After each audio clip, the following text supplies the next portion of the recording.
4. La herida. La madre del pequeño Billy siempre estaba diciéndole exactamente lo que se le permitía y lo que no se le permitía hacer. Todo lo que se le permitía hacer era aburrido. Todo lo que no se le permitía hacer era emocionante.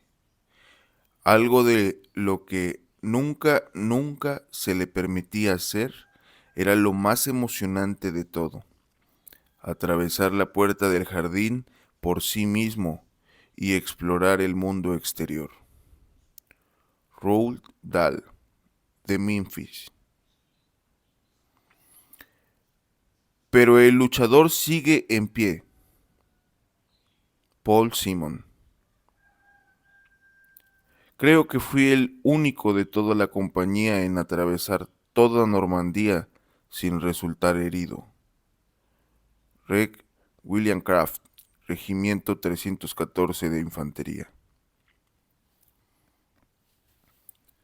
La narración de la caída de Adán es la historia de todo hombre.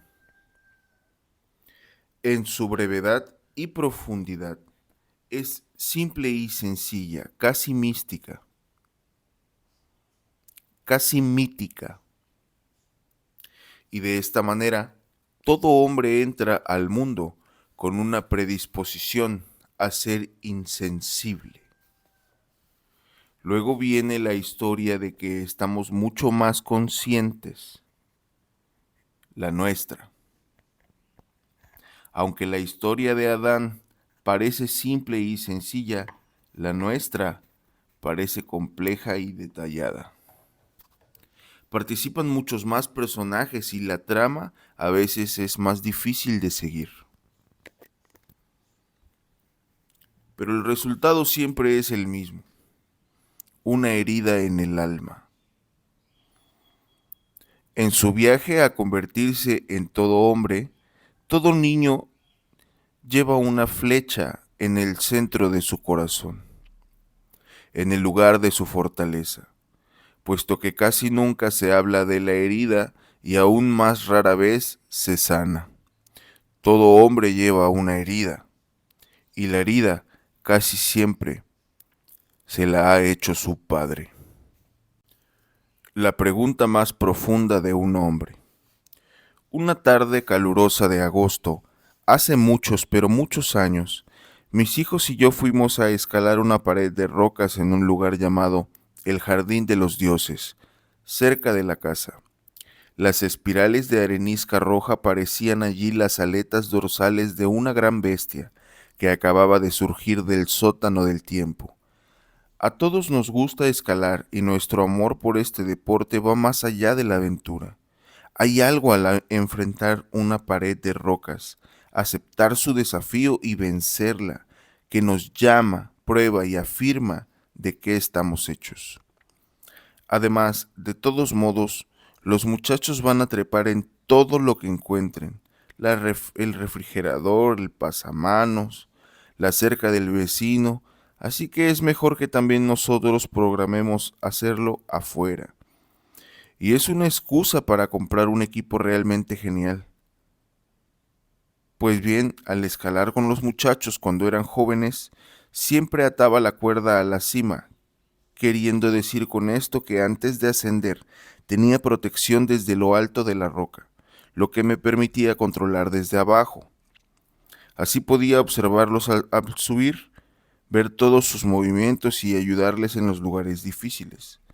Sam fue el primero en trepar esa tarde, y después de abrocharse la cuerda en su arnés de seguridad, comenzó su ascenso.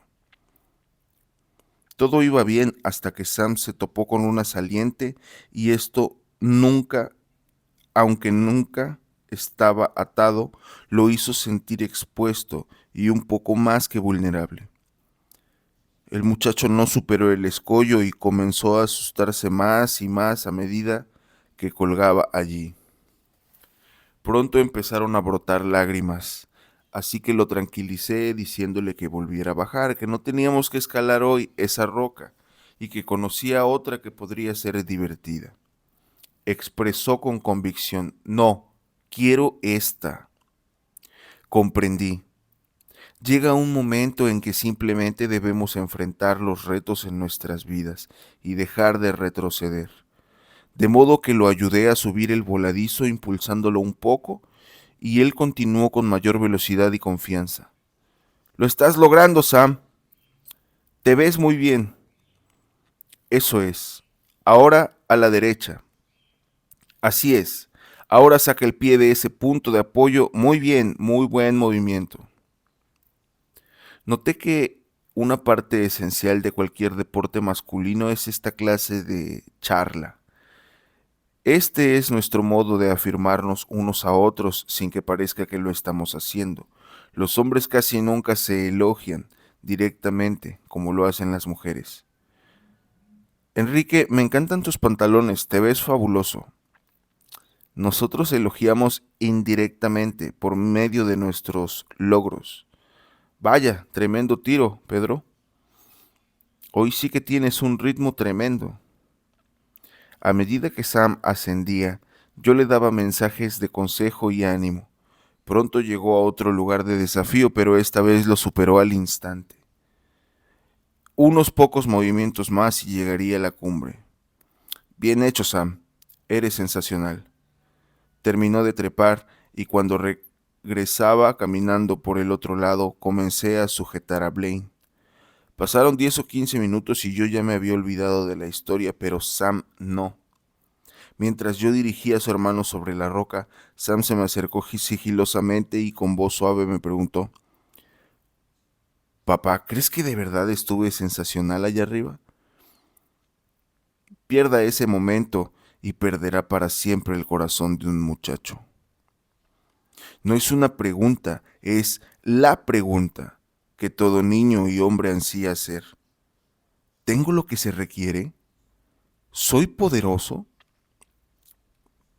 A menos que un hombre sepa que es un hombre, siempre intentará probar que es uno, mientras al mismo tiempo retrocede ante algo que podría revelar que no lo es. La mayoría de hombres viven obsesionados por la pregunta o lisiados por la respuesta que reciben. ¿De dónde viene la masculinidad? A fin de entender cómo un hombre recibe una herida, debemos comprender la verdad central del viaje de un niño hacia la madurez: la hombría. La hombría se otorga. De un hombre o de un grupo de hombres, un niño aprende lo que es y lo que tiene. No puede aprenderlo en ningún otro lugar. No puede aprenderlo de otros niños ni del mundo de las mujeres. El plan desde el principio de los tiempos fue que el padre sentara las bases del corazón de su hijo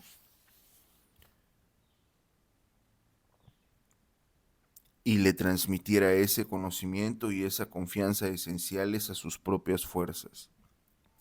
Papá sería el primer hombre en su vida y siempre el más importante. Por sobre todo, él le respondería la pregunta a su hijo y le daría su nombre. A través de la historia del hombre de la Biblia nos narra: es el padre quien da la bendición y de ese modo confiere el nombre al hijo. Adán recibe de Dios tanto su nombre como el poder de dar nombres. Le dio el nombre a Eva y por tanto creo que es acertado decir que también dio nombres a sus hijos. Sabemos que Abraham le puso nombre a Isaac, y aunque según parece la madre fue quien les puso nombre a los hijos de Isaac, Jacob y Esaú, estos imploran con desesperación la bendición que solo llega de la mano de su padre. Jacob tiene la bendición y casi 100 años después, inclinado sobre su bastón, se la transfiere a sus hijos. Les dan un nombre y una identidad: Cachorro de león, Judá; Isaacar, asno fuerte; Será Dan, serpiente junto al camino; Gad, ejército lo acometerá, mas él acometerá al fin. Rama fructífera es José, su arco se mantuvo poderoso. Génesis 49, 9, 14, 17, 19, 22 y 24. El padre del Bautista lo llamó Juan, aun cuando el resto de la familia le quería poner el nombre de su padre Zacarías. Incluso Jesús necesitaba oír estas palabras de afirmación de su padre. Después de ser bautizado en el Jordán, antes del brutal ataque a su identidad en el destierro, su padre dice: Tú eres mi hijo amado, en ti tengo complacencia. Lucas 3:22. En otras palabras, Jesús, estoy profundamente orgulloso de ti. Tú tienes lo que se requiere. Me intriga una historia en particular de un padre que le dio nombre a su hijo. Se centra en Benjamín, el último hijo nacido de Jacob. Raquel da a luz al niño, pero muere como resultado del parto. Con su último aliento le pone el nombre de Benoní, que significa hijo de mi tristeza. Pero Jacob interviene y lo llama Benjamín, hijo de mi mano derecha. Génesis 35:18. Esta es la jugada crítica, cuando un muchacho ya no obtiene su identidad de la madre, sino del padre. Observe que hizo falta una intervención activa del hombre. Siempre es así. Madres e hijos. Un hombre llega al mundo a través de su madre, y ella es el centro de su universo, en esos primeros y tiernos meses y años. La madre lo amamanta, lo alimenta, lo protege, le canta, le lee, lo vigila, como dice el antiguo dicho, como una gallina. También a menudo le pone nombres tiernos, nombres como mi muñequito, o tesorito de mamá, o incluso mi pequeño noviecito. Sin embargo, un niño no puede llegar a la madurez con un nombre de esos, ni hablar de un nombre como hijo de mi tristeza. Llega entonces el momento del cambio, cuando el muchacho comienza a buscar el afecto y la atención de su padre. Quiere jugar con papá, a tirarse la pelota, a luchar con él y a pasar tiempo juntos afuera de su trabajo. Afuera o en su trabajo. Si papá trabaja fuera de casa, como la mayoría, entonces su regreso en la noche se vuelve para el niño el acontecimiento más grande del día. Stacy puede decir cuando sucedió esto con cada uno de nuestros hijos. Este es un momento muy difícil en la vida de una madre, cuando el padre reemplaza como el sol en el universo del niño. Es parte de esa tristeza de Eva, esto de dejar ir, de ser reemplazada. Pocas madres lo hacen de buena gana, muy pocas lo hacen bien. Muchas mujeres piden a sus hijos que llenen un vacío en su alma que sus esposos han dejado. Pero el niño tiene una pregunta que necesita respuesta y no puede obtenerla de su madre. La feminidad no puede conferir masculinidad. Mi madre solía llamarme cariño, pero mi padre me decía tigre. ¿En qué dirección cree usted que un niño querrá ir? De todos modos irá donde mamá buscando consuelo, a quien acude cuando se raspa la rodilla. Sin embargo, va con papá en busca de aventura, de la oportunidad de probar su fortaleza y, más que todo, de encontrar respuesta a sus problemas. Un ejemplo clásico de esta dualidad de papeles ocurrió la otra noche. Conducíamos calle abajo y los muchachos hablaban de la clase de vehículo que deseaban tener cuando llegara el momento de contar con su primer juego de llantas. Estaba pensando en un Humvee o en una motocicleta. Quizás un tanque. ¿Qué opinas, pa? Yo preferiría el Humvee. Podríamos montarle una ametralladora. ¿Qué opinas tú, mamá? ¿Qué clase de auto quieres que tenga usted? Usted ya sabe lo que ella contestó. Uno que sea seguro. Stacy es una madre maravillosa. Se ha mordido la lengua tantas veces que me pregunto si aún le queda algo. Guarda silencio mientras los muchachos y yo nos lanzamos a nuevas aventuras que piden destrucción o derramamiento de sangre. Su primera reacción: uno que sea seguro. Es muy natural, muy comprensible. Después de todo, ella es la encarnación de la ternura de Dios. Pero si una madre no permite que su hijo se vuelva aventurero, si no deja que el padre lo saque, lo castrará. Acabo de leer una historia de una madre divorciada que estaba furiosa porque su exmarido quería llevar de cacería al niño. Intentó obtener una orden de restricción para evitar que enseñara al niño a usar armas. Esto es castración. Un joven me confesó: mi madre no me dejaría ir a jugar G.I. Joe. Otro dijo: fuimos a vivir al este, cerca de un parque de diversiones. Había una montaña rusa de esas de madera, pero mamá nunca me dejó subir en ella.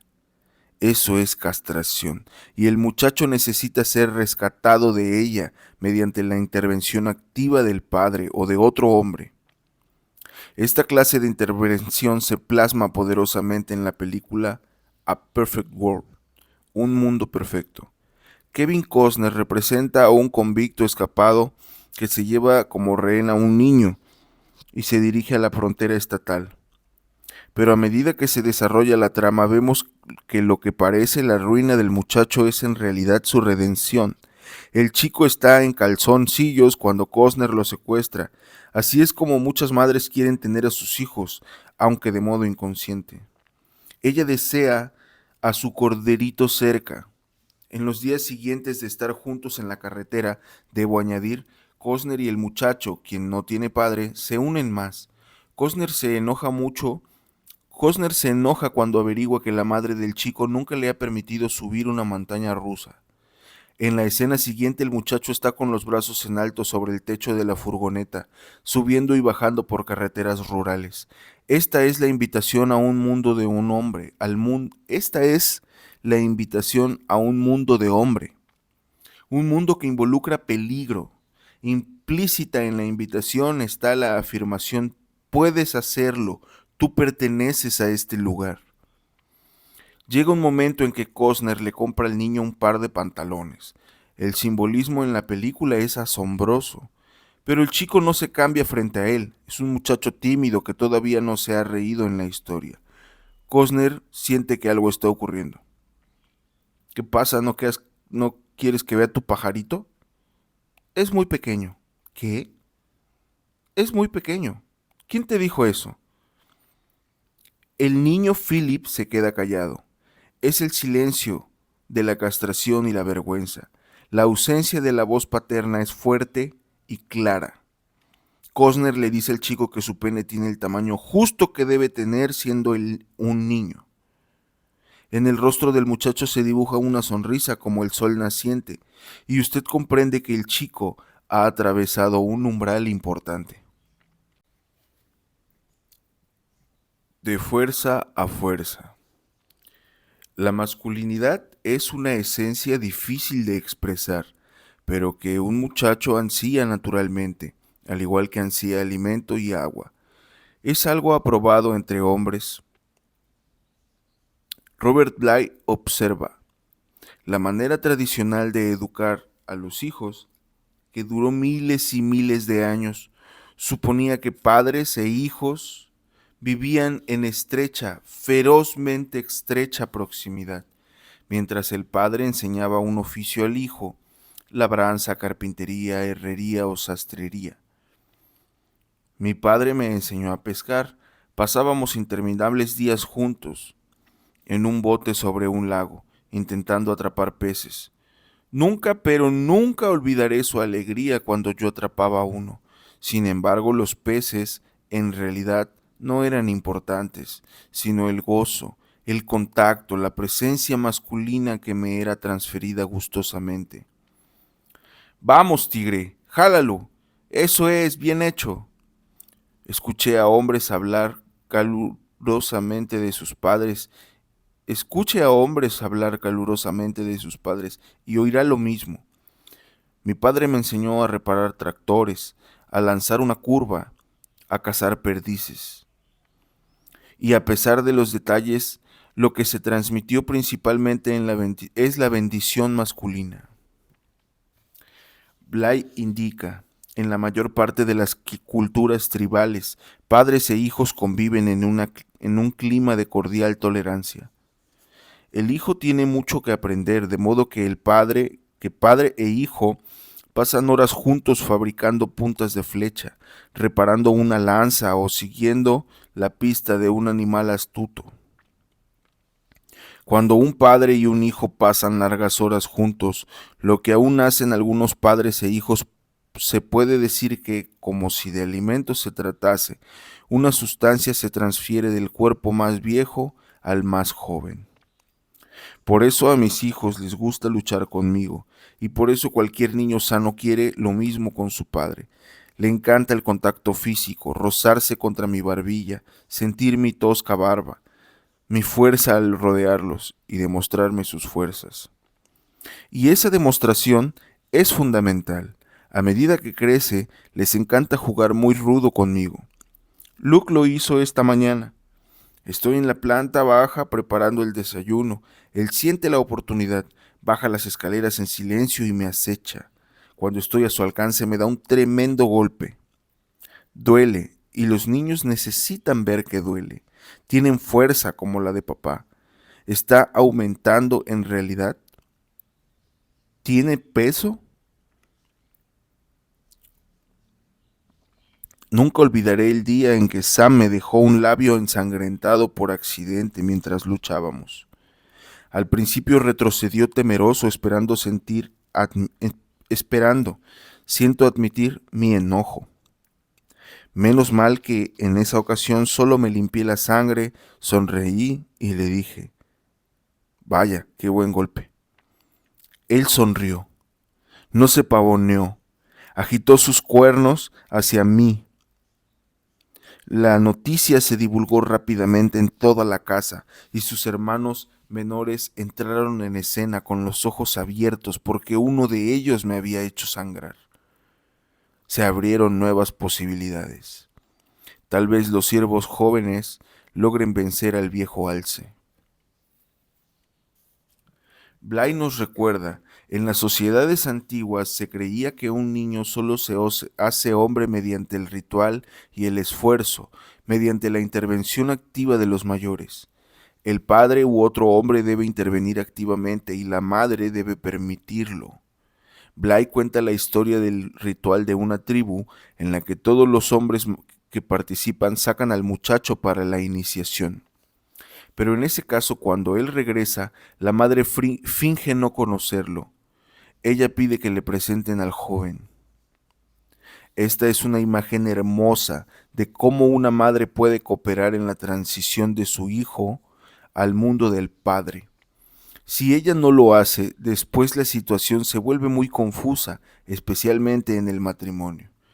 El niño desarrolla un vínculo con su madre que es como incesto emocional. Sus lealtades están divididas, de ahí que la Biblia exponga. Por tanto, dejará el hombre a su padre y a su madre y se unirá a su mujer, y serán una sola carne. Génesis 2 al 24, énfasis añadido. Algunas veces, cuando la madre no quiere soltar al muchacho, éste intentará zafarse violentamente. Esto por lo general ocurre en los años de la adolescencia. A menudo involucra un comportamiento horrible y algunas malas palabras de parte del joven. Ella se siente rechazada y experimenta culpabilidad, pero él sabe que debe alejarse. Esta fue mi historia y mi relación con mi madre. Nunca ha sido buena desde entonces. He descubierto que muchos hombres adultos están resentidos con sus madres, pero no pueden decir por qué. Sencillamente saben que no quieren estar cerca de ellas. Casi nunca las llaman. Así lo confesó mi amigo Dave. Detesto llamar a mamá. Ella siempre dice algo como, qué agradable es escuchar tu vocecita. Tengo 25 años y aún insiste en llamarme su corderito. Él siente de alguna manera que la proximidad a su madre pone en peligro su travesía de masculinidad, como si esa proximidad pudiera absorberlo otra vez. Este es un temor irracional, pero revela que se han perdido los dos ingredientes esenciales en su transición. Mamá no lo deja ir y papá no se lo lleva. Cualquiera que sea la falta de la madre puede vencerse con el compromiso del padre. Regresemos a la historia de la ascensión de la roca con Sam. Él no preguntó: ¿pensaste de veras que estuve fantástico allá arriba? ¿Crees que soy un chico bueno? Inquirió acerca de su fortaleza, de su capacidad peligrosa y real de superar obstáculos. La transición de un muchacho hacia la madurez involucra mucho estos momentos. El papel del padre es crearlos, invitar a su hijo a participar en ellos, estar atento al instante en que surjan preguntas y luego hablar al corazón del chico. Sí, sí eres un hombre, tienes lo que se requiere. Y por eso la herida más profunda se le da el padre, como lo dice Buchner.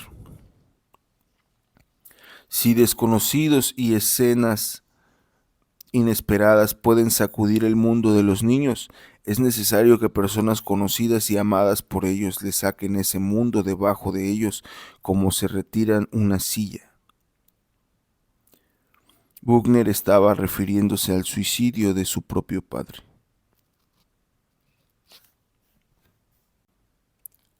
El padre que hiere.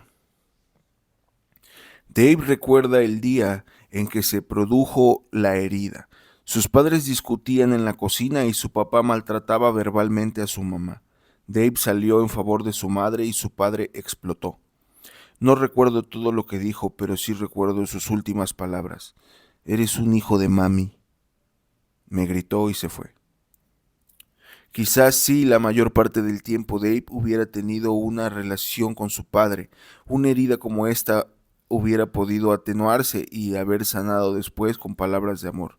Pero el golpe llegó después de años de alejamiento entre ellos. El padre de Dave se iba a menudo a tratar con sus propios asuntos desde la mañana hasta la noche, por lo que casi nunca pasaban tiempo juntos. Peor aún, Dave percibía una persistente desilusión de su padre. El chico no era un atleta estrella y él sabía mucho que su padre valoraba eso. Tenía hambre espiritual y con frecuencia asistía a la iglesia, lo cual su padre no valoraba. Y así, esas palabras cayeron como un golpe definitivo, como una sentencia de muerte. Lane Payne explica que cuando la relación entre padre e hijo será bien, cuando la relación entre padre e hijo está bien, el tranquilo árbol de la fortaleza masculina en el interior del padre protege y alimenta la frágil y joven masculinidad en el interior del hijo. El papá de Dave tomó un hacha y golpeó con fuerza al joven árbol de su hijo. Cómo me gustaría que ese fuera un caso raro, pero me apena profundamente decir que he oído innumerables historias como esta. Hay un jovencito llamado Charles a quien le gusta tocar el piano, pero su padre y sus hermanos eran deportistas. Un día al regresar del gimnasio lo encontraron en el teclado y quién sabe qué más se había erigido con años de burla y desprecio en el alma de su padre, pero su hijo recibió ambos cañonazos. «Eres un afeminado». Un hombre de la edad de mi padre me contó que creció durante la depresión, la época difícil para la familia, y su padre, un alcohólico, casi siempre desempleado, lo alquiló a una granja cercana. Un día, mientras estaba en el campo, vio que se detenía el auto de su padre. No lo había visto en semanas y corrió a su encuentro. Antes de que pudiera llegar hasta donde su papá se hallaba, éste ya había tomado el cheque de pago de su hijo. Al ver que el muchacho corría hacia él, saltó al auto y se alejó a toda velocidad. El chico tenía 5 años de edad. En el caso de padres violentos, la pregunta del muchacho se responde en forma devastadora. ¿Tengo lo que se requiere? Papá, ¿soy un hombre? No, eres un hijo de mami, un idiota, una gaviota. Esas frases definitorias que moldean la vida de un hombre. Las heridas son por agresión, son como las heridas por agresión, son como un disparo de escopeta en el pecho. Esto puede hacer un daño indescriptible cuando involucra maltrato físico, verbal o sexual recibido por años. Sin algún tipo de ayuda, muchos hombres nunca se recuperan. Este tipo de heridas son obvias. Las heridas pasivas no lo son perniciosas como el cáncer, puesto que son sutiles, a menudo no, no se les reconoce como heridas y por consiguiente son más difíciles de curar. Mi padre era un buen hombre en muchas maneras, me mostró el oeste del país y me enseñó a pescar y a acampar. Aún recuerdo los emparedados de huevos fritos que nos preparaba para la cena. Era en la finca de mi padre que yo trabajaba todos los veranos. Y papá y yo juntos vimos juntos gran parte del oeste cuando hacíamos el larguísimo viaje del sur de California a Oregon, a menudo desviándonos por Idaho y Montana para pescar. Sin embargo, como muchos hombres de su época, mi padre no había enfrentado los problemas de sus propias heridas y se dedicó a beber cuando su vida comenzó a caer en picada.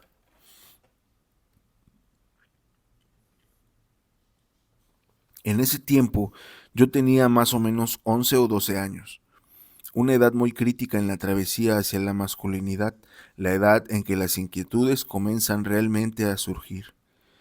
En el mismo instante en el que me preguntaba desesperadamente qué significaba ser un hombre y si tenía lo que se necesitaba, mi padre callaba y se iba.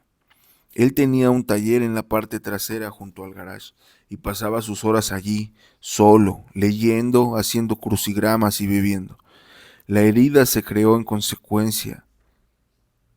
La herida que se creó en consecuencia fue muy grande. No recibir ninguna bendición del Padre ocasiona una herida. No pasar tiempo con Él o recibir escaso tiempo precioso, eso también crea una herida. El padre de mi amigo, Alex, murió cuando el niño contaba con 4 años de edad. El sol se puso en su universo para no volver a salir. ¿Cómo entiende eso un niño pequeño? Cada tarde Alex se paraba frente a la ventana esperando que su padre llegara a casa. Esto continuó casi durante un año. He tenido muchos clientes cuyos padres simplemente se fueron y no regresaron. El papá de Stuart hizo eso. Simplemente se levantó y se fue. Y su madre, una mujer atribulada, no pudo criar al muchacho. Por tanto, lo enviaron donde una tía y un tío. El divorcio o el abandono crean una herida que persiste, porque el niño o la niña cree que si hubiera hecho mejor las cosas, papá se habría quedado. Algunos padres simplemente hieren con su silencio. Están presentes y sin embargo ausentes para sus hijos. El silencio es ensordecedor. Recuerdo que cuando niño quería que mi padre muriera y sentía una culpa inmensa por tener tal deseo. Ahora comprendo que deseaba que alguien validara la herida. El padre se fue, pero puesto que físicamente aún estaba allí, no se había ido. De modo que viví con una herida que nadie podía ver o entender. En el caso de padres silenciosos, pasivos o ausentes, la pregunta queda sin respuesta. ¿Tengo lo que se requiere? Papá, ¿soy un hombre? Su silencio es la respuesta. No lo sé, lo dudo. Tendrás que averiguarlo por ti mismo. Probablemente no. Efectos de la herida. Todo hombre tiene una herida. No conozco a nadie que no tenga una. No importa cuán buena pueda haberle parecido su vida, usted vive en un mundo destrozado, lleno de personas quebrantadas. Por maravillosos que su padre y su madre sean, no pudieron haber sido perfectos. Ella es una hija de Eva y él un hijo de Adán. Por tanto, no hay forma de atravesar este campo sin salir herido. Las heridas pueden venir de otras fuentes, un hermano, un tío, un entrenador o un extraño, pero de que vienen, vienen. Y toda herida, ya sea agresiva o pasiva, llega con un mensaje. El mensaje se siente definitivo y verdadero, absolutamente cierto, porque se pronuncia con mucha fuerza. Nuestra reacción al mensaje determina nuestra personalidad de maneras muy importantes. De allí fluye el falso ego. La mayoría de los hombres que usted encuentra viven un falso yo, una representación que se relaciona directamente con su herida. Permítame tratar de explicar esto. El mensaje que trajo mi herida, mi padre desapareciendo dentro de sus propias batallas, fue simplemente este: arréglatelas por tu cuenta, John. No hay nadie de tu lado, nadie que te muestre el camino y por sobre todo, nadie que te diga si eres un hombre o no. La pregunta central de tu alma no tiene respuesta y nunca la podrás obtener. ¿Qué hace un niño con eso? Primero, me volví un adolescente rebelde. Me expulsaron del colegio y tuve antecedentes policiales. A menudo malinterpretamos esa conducta como rebeldía de adolescentes. Sin embargo, esos son clamores por participar, por comprometerse. La herida permaneció incluso después del dramático rescate que Dios hizo en mi vida a los 19 años, cuando me convertí en cristiano. Así lo dijo mi amigo Brent. Volverse cristiano no necesariamente arregla las cosas. Mis flechas aún estaban profundamente alojadas y no dejaban de sanar algunas heridas de ira en mi interior. Ya mencioné que por años fui un hombre ambicioso, perfeccionista, manipulador, un tipo muy independiente. El mundo premia esa clase de determinación. La mayoría de los hombres triunfadores que leen este libro son ambiciosos. Pero detrás de mí había una sarta de víctimas, personas que había herido o desechado, entre ellas mi padre. Allí estaba la casi víctima de mi matrimonio y sin duda víctima de mi corazón. Porque para vivir de modo ambicioso, usted prácticamente debe aplastar su corazón o tratarlo a latigazos. Puede que nunca admita la necesidad, que nunca admita el destrozo. Esta es la historia de la creación del falso yo.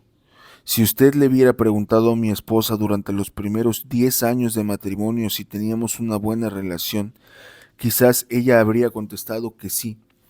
Pero si le hubiera preguntado si algo faltaba, si sentía una falla fatal, de inmediato le hubiera dicho: él no me necesita. Ese era mi juramento: no necesitaré a nadie. Después de todo, la herida era profunda y no estaba sanada, y en el mensaje que llevaba parecía definitivo: debo arreglármelas por mi cuenta. Otro amigo, Stan, es un próspero abogado y un tipo realmente bueno.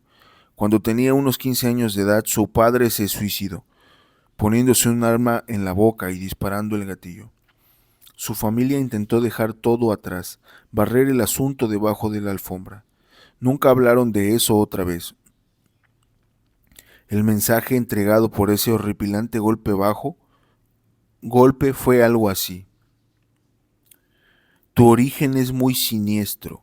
En tu familia ni siquiera se puede nombrar lo masculino. Cualquier cosa salvaje es violenta y mala. El efecto era otra clase de juramento. Nunca haré algo siquiera remotamente temerario, arriesgado o desenfrenado. Nunca seré como mi padre. ¿Cuántos hombres viven con ese voto? No daré un paso en esa dirección. Seré el tipo más agradable que se pueda encontrar. ¿Sabe qué? Stan lo es. Es el tipo más agradable que se pueda conocer. Amable, creativo, cuidadoso, de voz suave. Ahora odia eso en él. Detesta la idea de que es un incauto, que no competirá con usted, que no puede decir no, que no se defiende. Estas son las dos opciones básicas. Los hombres o compensan exageradamente su herida y se vuelven ambiciosos, violentos, o se hunden y se vuelven pasivos, retraídos. Con frecuencia es una mezcla de uno y otro. Será testigo de los mensajes gemelos que usted ostentan especialmente jóvenes universitarios. Está aquel con chivera, barba o tatuaje que expresa: soy del tipo peligroso.